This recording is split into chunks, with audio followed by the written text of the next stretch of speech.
Bangladesh financial intelligence unit BFIU এর সাবেক প্রধান মাসুদ বিশ্বাসের বিরুদ্ধে অভিযোগ আছে দায়িত্ব গ্রহণের পর থেকে ক্ষমতার অপব্যবহার করে অনিয়ম ও দুর্নীতির মাধ্যমে অঢেল সম্পদের মালিক হয়েছেন তিনি।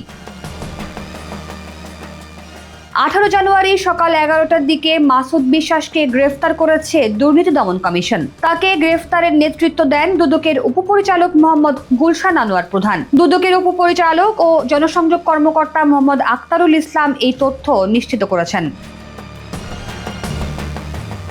এর আগে গত 2 জানুয়ারি মাসুদ বিশ্বাসের বিরুদ্ধে 1,87,72,622 টাকার জ্ঞাত আয় বহির্ভূত অবৈধ সম্পদ অর্জনের মামলা করে দুদক।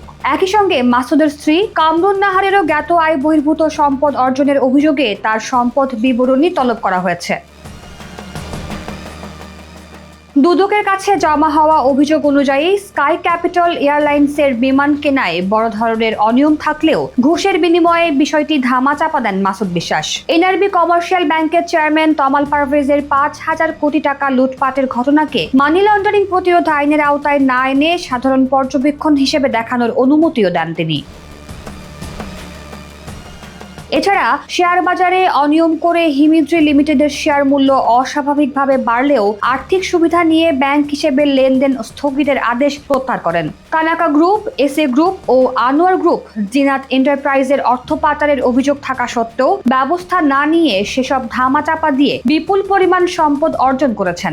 SLM গ্রুপের চেয়ারম্যান সাইফুল আলমের সঙ্গে যোগসাজশে ইসলামী ব্যাংক থেকে নামে বেনামে কোটি কোটি টাকা ঋণ উত্তোলন করে বিদেশে পাচার করেছেন মাসুদ বিশ্বাস। সেই সঙ্গে আব্দুল কাদির মোল্লার থার্মেক্স গ্রুপ থেকে অনৈতিক সুবিধা নেওয়ার অভিযোগও ওঠে।